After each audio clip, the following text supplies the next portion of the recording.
In terms of our social products and how they fit into the entire Tencent ecosystem, when you look at the different verticals in technology here in the United States, whether that be social networking, entertainment, information, software, tools, and lifestyle apps, actually in China, Tencent has very dominant reach in all of these verticals.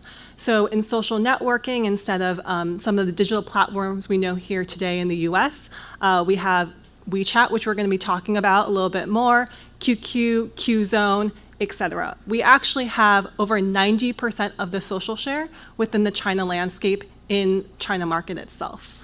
Entertainment, again, instead of what you would see here today with Netflix, we operate Tencent Video. We have the #1 music streaming app in China. Information, we have Tencent News, and the list goes on. So the reason I like to put this slide up here is because it really showcases our deep reach and knowledge of who the Chinese consumer is.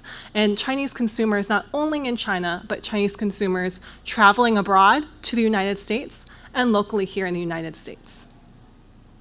So what does that actually mean in terms of quantitative value, right? When you look at Chinese users using mobile internet, we actually have, as Tencent as a company, over 55% of entire mobile time with our platforms. And this is really impressive, right? Because if you look at the Chinese consumer as a market, in China, they've actually jumped over the desktop and gone straight to mobile. So out of all of their time that they spend on mobile, we own about over 55%. So what does this actually mean to US marketers, right? And how do you decipher this really large opportunity of the Chinese consumer? So in the US, we like to separate this into 3 different solution sets. So it's very, very easily digestible. The first one is inbound, which is helping US marketers launch products in China.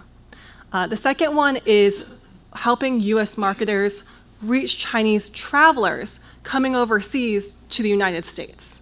And I'm going to focus on the first 2 a little bit more in the beginning of this presentation, but I know the third one is probably the one you're most interested in because it's specifically reaching local Chinese users here in the United States, America, and North America.